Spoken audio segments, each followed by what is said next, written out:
हुजूर की जो बड़ी साहिबजादी है ना, सरकार की 4 बेटियां हैं। सबसे बड़ी का नाम है सैयदा ज़ैनब, उसके बाद है सैयदा रुकैया, और तीसरी है सैयदा उम्मे कुलसूम, और चौथी है सैयदा तैयबा हजरत फातिमा ज़हरा रज़ी अल्लाह ताला अन्हा।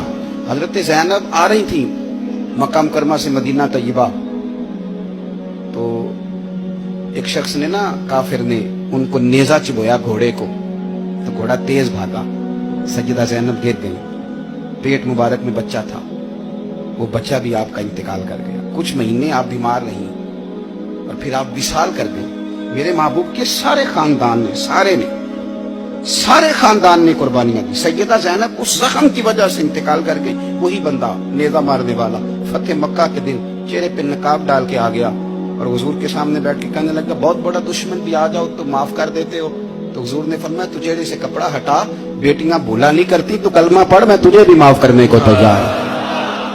ये सारे रंग सहाबा ने देखे, सारे। और जिस दिन हुजूर बदर को जा रहे थे ना, मैं फोन कर देता हूं, मैं नहीं आ सकता, मेरे घर में फलाना बीमार है। हजरत रुकैया बीमार थी। हुजूर बदर में जब जा रहे थे तो बेटी के सराहने खड़े थे, तो शहजादी तप रही थी, तो नबी पाक ने हजरत उस्मान को, दामाद को बुला के कहा, उस्मान 2 ही जा सकते हैं, ये मैं जा सकता हूँ, ये तू जा सकता है, मेरी बेटी, मेरी धी बीमार है। हजरत उस्मान ने कहा, नहीं जा सके। बदर में हुजूर जिहाद के लिए गए थे और अपनी बेटी का जनाजा नहीं पढ़ सके। हजरत रुकैया को हजरत उस्मान कहते, मैं दफन करके आ रहा था जब नबी पाक सल्लल्लाहु अलैहि वसल्लम बदर से।